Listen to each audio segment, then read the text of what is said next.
going to talk about a phenomena with A Course in Miracles, which involves its oversimplification, trying to reduce the whole of it to merely being a non-dual path, making it equivalent to any other non-dual path.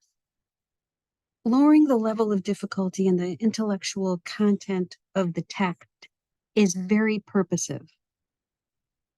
I don't like the phrase dumbing down because there's nothing dumb about this process with A Course in Miracles. It can seem like it's being done, the oversimplification is being done to make it more palatable or more popular to the masses. But in actuality, it's a carefully contrived ego device to maintain the illusion. That is the purpose behind its reduction, oversimplification. The Course is an intellectual path. And I'm going to talk about some of the aspects of it that speak to that. The first is the distinction between symbols versus experience. That has to be understood. And to illustrate that, we could take a child who is crying because they want a Barbie and they don't have a Barbie. So that Barbie is the thing the child believes will bring an experience. Happiness as an experience being tied to a symbol limits the experience. I can only be happy in the presence of this symbol. Without this symbol, my happiness is not possible anymore. So to understand that the symbols that we believe we value, we don't value in and of themselves. We value them for what they think they're going to bring. What we think that symbol will bring us, which will always be an experience. Number two is very related to that. It has to be understood intellectually that there's no value in duality and specialness. Number three is a reference to the problem of evil. So Course in Miracles students generally are not content with the problem of evil remaining unsolved. We required a path with an answer. And the Course in Miracles is the only path that solves that. When you oversimplify the Course, you blur symbols and experience. You see value in duality and specialness, that's preserved, and you don't solve the problem of evil. So you take away elements with the oversimplification of it that are essential to its understanding. And although Jesus sums up his entire Course in 3 lines, he also saw fit to include over 1,400 pages making up A Course in Miracles. He also saw fit to produce 2 supplements to the Course. So again, you can't take away the intellectual pieces of the Course and still call it A Course in Miracles. It becomes a different path. There's nothing wrong with that. I'm not saying this to condemn it, but because that oversimplification is an ego device, it should be referenced. It should be called out because we'll get stuck. We won't go where the Course is leading us. All regression is temporary, and any, not just regression, but any feeling of being stuck is temporary. But I think that there is an importance to recognizing the Course for what it is. So I'm going to take a line from the Course, and then we're going to dissect it in terms of how we take away the intellectual pieces and how we move through those, get back on track. So the line I'm going to use is from chapter 12, section 3. Jesus says, recognize what does not matter. And if your brothers ask you for something, quote, outrageous, do it because it does not matter. That's a beautiful line that reveals where we are to us. In truth, it doesn't have any meaning at any level. But we're going to start with how we first apply it. So we read that, and at first we apply it to level 2. Level 2 is the level of the world, the dream, the illusion, the nightmare. Level 1 is truth. So we apply it at level 2 and we question how it's possible. I couldn't possibly do anything anybody asked me to do, even if I didn't think it mattered. There's boundaries and limitations that I can't change, I can't ignore here in the world. There are people who depend on me. At this level, conflict is preserved, seems preserved, because of the apparent impossibility of the directive to do anything outrageous that anyone ever asks me to do. Here we try to fit that into some reasonable interpretation that we can live with and accept and embrace.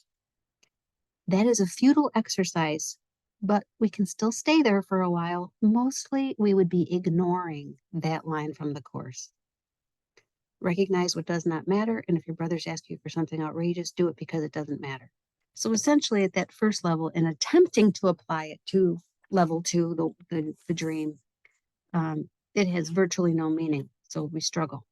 Next, we come to understand that our brother is not a body, cannot be a body.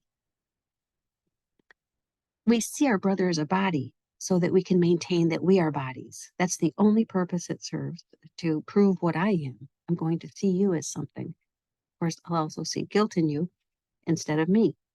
So we're told that our brother's not a body. That shifts our awareness away from the world, and we go within to find our brother. Our brother's Jesus, the one who walks with us and represents level 1 to us, the reflection of the truth in us. So we may interpret the line as indicating what Jesus wants us to do in the world at level 2. That also preserves conflict, because those determinations are never without ego involvement. There is no discernment possible because Jesus will never direct us as to how to interact with symbols. We'll just believe he does.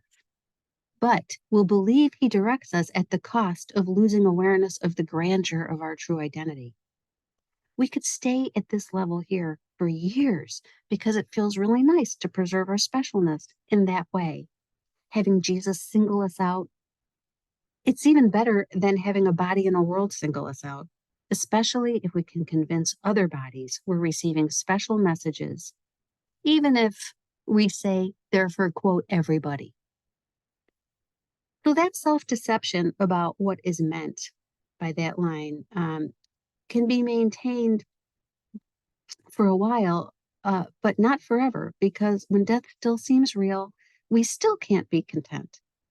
And that self-betrayal is felt in forms we might not even recognize, but it's there. It's a loss of peace. Anything less than perfect peace, completely unmarred by anything that is not itself, is really, as an intellectual exercise we can see, is the equivalent of fear, pain, guilt, and murder. And I'm not relying just on my conclusory statements about that. There's a 1,400-page book about it. Is there any form of murder that can be benediction? And I believe Jesus poses that question in the Course. Is any form of murder acceptable to us?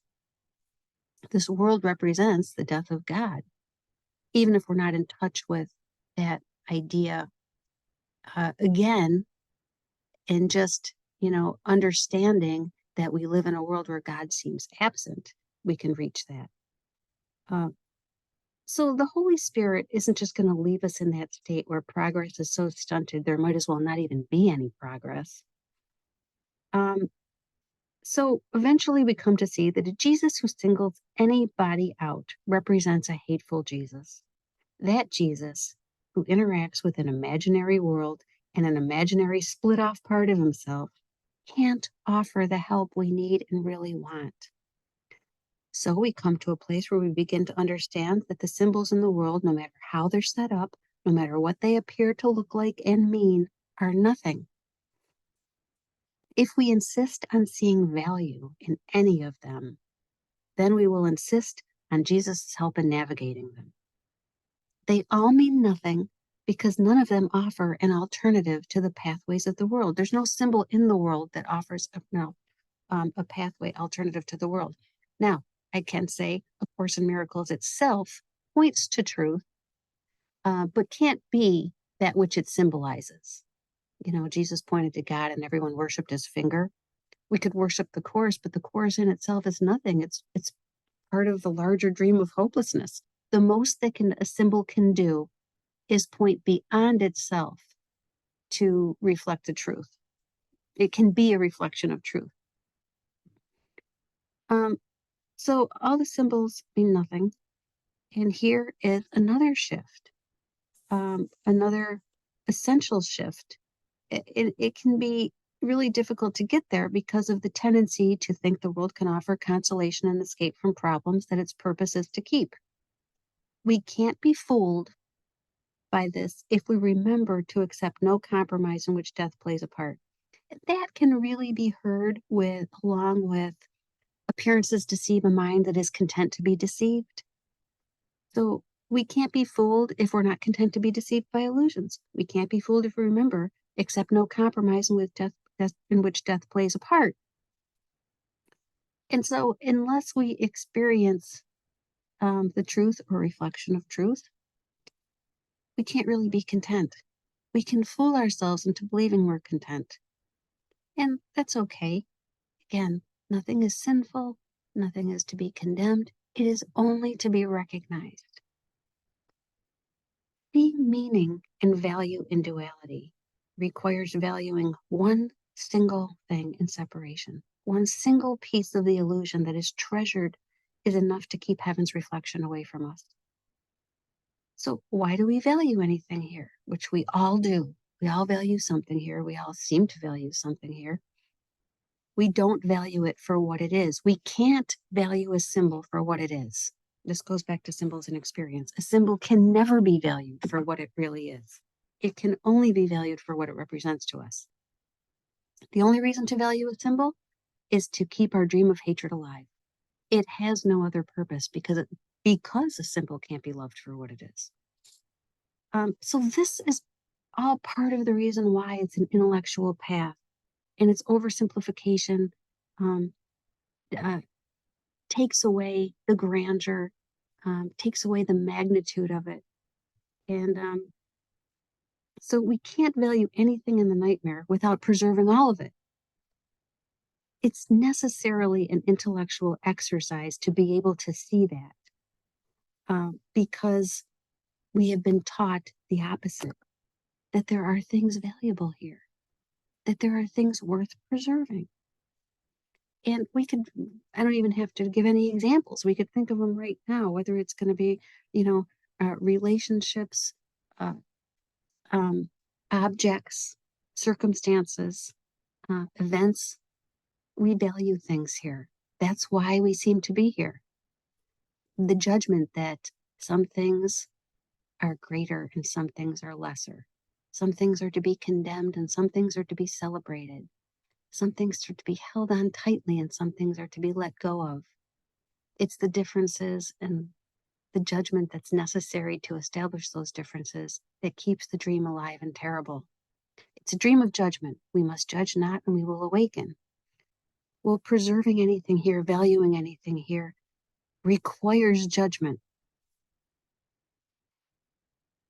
Jesus presents his case in relation to that, and he wins. If this were a case in a court of law, he would win if we accept his premises, and he sets out those premises in the course. Now, one thing we can do is look at the lesson, I will not value what is valueless. If we accept his premises about how to establish what is valuable, it is very clear that nothing in this world is valuable, including the self we identify with.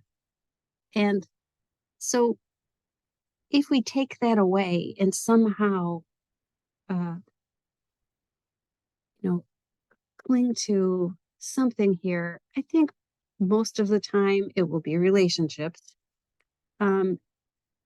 Then it becomes very difficult to move forward. So I want to talk a little bit more about the symbol versus the experience and use an example, which is, let's take an example of, I can't find my glasses. I've lost my glasses. Now I can't see. So I say something like, let miracles replace this anxiety.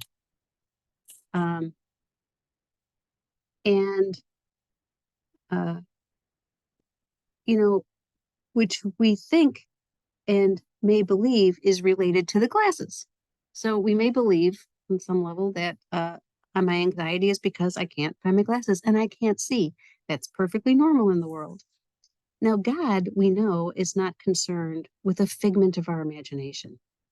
Not only do we not require the glasses and they're totally unrelated to our anxiety, Jesus tells us we don't even have eyes that see. We're identifying with a shadow, a dream figure who isn't really seeing anything. God's answer is a reflection, which is an experience. So the ego will set things up in such a way that it believes is foolproof. Because if we find the glasses, it says, see, God helps you here in the dream. And you found your glasses, and now the anxiety's gone. So something outside of me took away my peace, and the ego will tell us God fixed it. God gave you back the thing that took away that you lost and lost your peace with. And so the ego's whole setup, the way we set this whole thing up, is foolproof. It definitely looks like symbols dictate our experience. But we've been taught that there's a reversal of cause and effect in this world, and that the dream, the forms and symbols and figures have nothing to do with our experience. They're completely divorced from our experience. We can't be free until we can see that, because we will always feel we are at the mercy of a world that doesn't care about us. And when things do seem to work out, we may say, thank you, God. But then we have created the ego's God, who's just like any other ego and not really reliable. Okay, so it's the peace we want and never the glasses. It's the happiness a child wants and never the Barbie. It's not even really intellectually difficult to understand that. The reason why it seems difficult in practice is because we're so used to that we overlearned the lesson that my experience comes from something outside of me, which of course relates back to guilt and blame and condemnation. I don't want to be responsible for my experience. I don't want it to be that I chose wrongly and now have an experience as a consequence of that decision to deny the truth in me. And why don't I want to acknowledge that? To keep the dream alive. It's just like an infant trying to cling to something that's hurting them. You know, as an adult, you can say, you don't really want that bleach. You don't want to drink that bleach. It's not going to make you happy. While an infant may cry bitter tears for having that taken away from them. So we have to understand why Jesus is taking the time to lay out. We are the infants. We are the infants who are insisting on things that make no sense, that demonstrate the absence of reason. And we do this all the while knowing that we're hurtling towards oblivion, all the while being told death is inevitable and that our death is inevitable, and believing that and clinging to that in order to preserve our individuality and specialness, which is not making us happy. It's easy to see how this is insane, and he makes that point.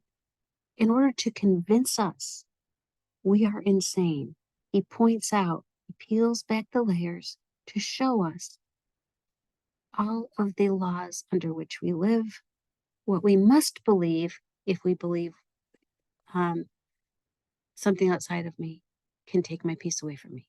And what we must believe is chaotic and not understandable when we ourselves are exposed to it. So the way to love in peace is blocked by the world. The world represents the opposite of love. So how do we awaken? We look at the blocks to the awareness of love's presence. We need to become aware of the blocks to the awareness of love's presence. We need to know what those are. So let's take my teacher, Ken Wapnick. I loved my teacher, but I didn't really love him. I loved what he represented to me.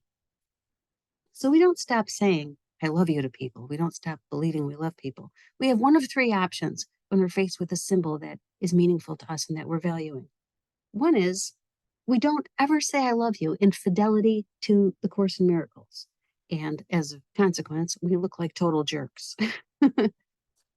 Or we say it in deep conflict because it conflicts with a fundamental belief we have. Oh, I think this world is a block to the awareness of love's presence, but here I am saying I love my husband. Or we say it in recognition that the Course is set in an earthly frame, but not experienced in an earthly frame, which takes us full circle in the sense that none of the possible ways in which we respond to the message can be condemned. All of the possibilities, if we don't say it, if we do say it in deep conflict, if we say it in recognition of the Course, our fundamental job is the same, to forgive all of it, because none of it's right and none of it's wrong. So the truth can't really be understood here. We can only intellectually understand what he's saying in the Course and do offer the little willingness that's asked of us, the little willingness to be wrong about everything. And the symbols that are going to represent the truth here are different for everyone. So if somebody believes in their path that they must hurt someone else in answer to what they believe their God is asking of them, then it's still the truth that nothing here could be condemned, in the sense that dreams will never be the cause of any pain. So somebody could appear to hurt somebody in the name of their own spirituality, the name of their own religion.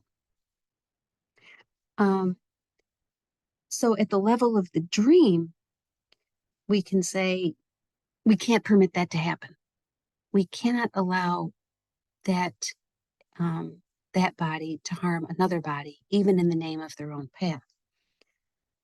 So that kind of brings us back to the light of reason within the dream survives A Course in Miracles, in the sense that I don't have to condemn anything at level 2 to operate within the dream's concept of reason. This goes back to be normal and be kind. So everything seems to be contradictory, in the sense that if someone harms another person, we will stop them. We will take away their ability to do harm, whether that involves putting them in jail, putting them on house arrest, something.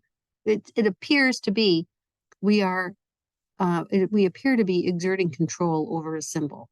The symbol that we identify with, figure we identify with, is exerting control over a symbol that seems to be outside of us within the dream.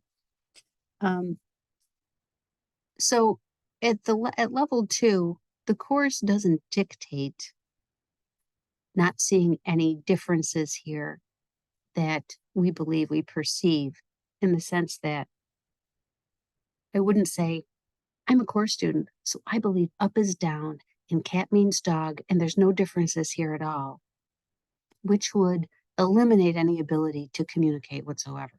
That's not the goal of the Course.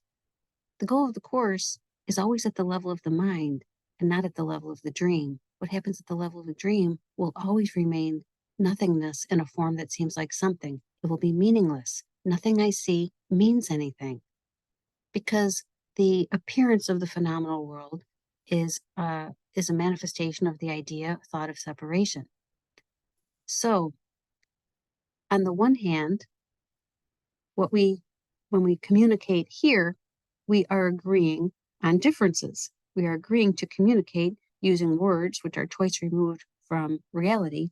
And on the other hand, we are recognizing that our path is pointing beyond all of it, is seeing it in terms of being the same from the perspective of truth. Illusions are all the same from the perspective of truth. That's an intellectual exercise. Just like I'm not going to stop saying I love you to people here in fidelity to the Course, because that is level confusion, which, of course, always leads back full circle to forgiveness doesn't condemn anything here. We're kind of fooling ourselves if we are taking a staunch position and trying to use the Course at level 2 while not having an experience of the reflection of the truth. So in this world, there's reflections. There's reflections of the ego. There's reflections of the Holy Spirit and Jesus. That is where discernment comes in. Because we can say and do anything here, and it is not inconsistent with our path. But our experience will be what tells us if what we joined with, if we joined with the truth in us and reflected that, if we joined with the ego and reflected that. So only by our experience will we know whether or not we did that. It is not based upon what we do. I talk about what we do here, in the sense that my teacher talked about being kind and being normal. What seems to be some consistency here, some consensus on what the truth is, like up is not down, cat is not dog, what seems to be consensus, the Course describes very poetically as our inability to block completely the truth out of the dream. So the reason why things don't appear to be 100% chaotic here all the time is because we could not totally exclude completely um, a, a, a reflection of light. So that's where the consistency is described as coming from. No, but we're all infants here. We're just infants on a spiritual path. And how do you reach an infant? Jesus says the only thing you can do is show how unhappy you are when you move away in your mind from the truth, and how when you approach the truth, reflections of the truth, studying the Course, hearing the words that point to the truth, the symbols that represent it, when you look in that direction, how much better you feel. So the Course deals in contrasts. We don't have to condemn something at level 2. It's not a requirement. It's just as incorrect as saying, to say, I do not condemn something at level 2 is exactly the same as saying I do condemn something at level 2, because both are parts of a larger dream of hopelessness, because death is preserved in each of those. So to step outside of all of it, we have to look at it. That's what Jesus tells us to do. We have to look at the way we set it up. That's an intellectual exercise. And that involves seeing symbols versus experience, understanding the distinction there. One does not create the other. There is no cause and effect there. Number 2, understanding there's no value in duality and specialness, while we are embracing and clinging to duality and specialness and defending it with what seems to be our lives. 3, understanding the problem of evil, not being content with it remaining unsolved, not being content with the idea of a God that can't be love. We have a path that answers it. Oversimplifying that path takes that away from us and turns it into something that is not Jesus's Course. God is not insane. If we are reducing the Course, reducing its beauty, reducing its magnitude, reducing its grandeur, we're doing that to ourselves. That is the price we're paying. God is not insane. And the ego's plan may be foolproof, but it is not God-proof. As always, my recommendation is to listen to Ken Wapnick. He had an extraordinary ability to guide us through the maze of the ego, to show us what we chose in a way that can't be unseen. Once you see it, you can't unsee it. And even though we may continue to choose it for decades, seeing it is a primary first step on the course's path, because in seeing it, we can see symbols versus experience. There's no value in duality, and recognize the answer to the problem of evil. I'm using those three things to describe why it's an intellectual path, and hopefully it may be helpful to someone. I believe those are essential pieces, and the course is not just any other path. When we acknowledge our way has been chosen, there is nothing we will not be told.